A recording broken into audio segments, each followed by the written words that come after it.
নমস্কার বন্ধুরা, শ্বেতাজ হোম কিচেনে আপনাদের স্বাগত। আজকে আমি আপনাদের সামনে আবার একটা নতুন রেসিপি নিয়ে হাজির হলাম। ছোলা মাখা বা ব্ল্যাক চানা চাট আমরা প্রায়ই বাইরে খেয়ে থাকি। এই সুস্বাদু রেসিপিটা কত সহজে বাড়িতে তৈরি করে নেওয়া যায় দেখে নিন। এখানে 200 গ্রাম মতো কাঁচা ছোলা আছে, একটা শসা আমি কুচি কুচি করে নিয়েছি, একটা মিডিয়াম সাইজের আলু আমি সিদ্ধ করে নিয়েছি এরকম কিউব করে কেটে, দুটো ছোট সাইজের পেঁয়াজ আমি কুচি কুচি করে নিয়েছি, একটা লেবু রেখেছি হাফ করে, এতটা লাগবে না, যতটা লাগবে আমি রসটা দেব। আর এখানে নুন, পরিমাণ মতো নুন দেব, আর উপর থেকে ছড়ানোর জন্য একটু বাদাম, এখানে আমচুর পাউডার, চাট মশলা, আর এখানে হচ্ছে কুচানো ধনে পাতা। আর এই জিনিসটা আমি রেখেছি সেটা হচ্ছে যখন আমি ছোলাটা সিদ্ধ করব, তো এখানে আদা, একটু ছোট মতো একটা আদা, 2-3 টুকরো রসুন, আর একটু গোটা গরম মশলা, একটা এলাচ, দুটো লবঙ্গ, একটা দারচিনি, এটা দিয়ে আমি ছোলাটাকে সিদ্ধ করব, আর তাহলে টেস্টটা ভালো হবে। আর এখানে দুটো লঙ্কা কুচিয়ে রেখেছি, আর এখানে হচ্ছে একটা মিডিয়াম সাইজের টমেটো কুচি কুচি করে রেখেছি। এই হলো আমার ইনগ্রেডিয়েন্টস। আর লাগছে হচ্ছে আমার গোলমরিচের গুঁড়ো।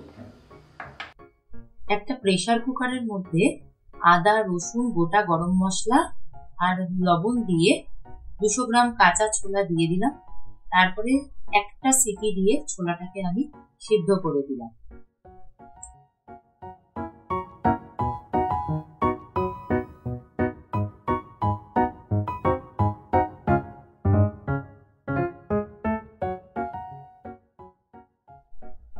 ঠান্ডা হয়ে গেলে জলটা ছেঁকে নিলাম, আর উপর থেকে যে গোটা গরম মশলাগুলো দেখা যাচ্ছে ওগুলো তুলে ফেলে দিলাম, আদার টুকরোগুলো ফেলে দিলাম।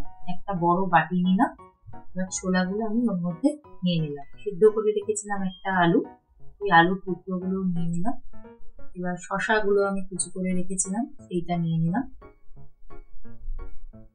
টমেটো কুচিগুলো এর মধ্যে দিয়ে দিলাম।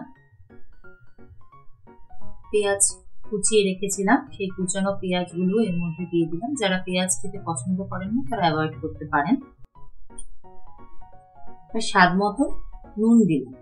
এবার এখানে আমি 1 চামচ নুন লিখেছি, কিন্তু আপনারা আপনাদের স্বাদ মতো নুনটা দেবেন।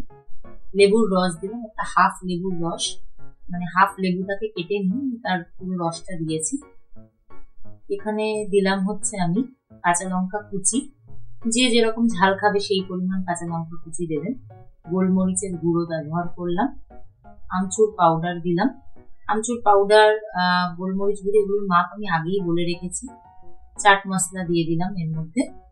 এগুলো খুব সুন্দর স্বাদ হয় এবং স্বাদ বাড়িয়েও দেয়। কুচনো ধনে পাতা দিয়ে দিলাম। এবার আমি এই পুরো হালকা ভাবে একটা চামচের সাহায্যে ছোলা, আলু, শসা, পেঁয়াজ সবকিছু মাখাতে থাকলাম। একটু টেস্ট করে দেখে নেবেন এই সময় যে সবকিছু ঠিকঠাক আছে কিনা। কিছু কম বেশি হয় সেই সময় আপনারা সেটা দিয়ে দিতে পারেন। নিজেদের স্বাদ মতো ঝাল নুনটা ব্যবহার করবেন। এবার একটা পরিবেশন বলে আমি এটা পরিবেশন করে নিলাম। উপর থেকে আমি রোস্টেড পিনাট ছড়িয়ে দিলাম। চাইলে আপনারা ভুজিয়াও দিয়ে দিতে পারেন। গার্নিশিং এর জন্য অল্প ধনেপাতা ছড়িয়ে আমার ছোলা মাখা রেডি হয়ে গেল। রেসিপিটা দেখার জন্য অসংখ্য ধন্যবাদ বন্ধুরা। ভালো লাগলে অবশ্যই জানাবেন মতামত দিয়ে, লাইক করবেন, আমার চ্যানেলটিকে সাবস্ক্রাইব করবেন এবং পাশের বেল আইকনটা কিন্তু অবশ্যই প্রেস করবেন ভিডিওর আপডেট পাওয়ার জন্য। Thank you.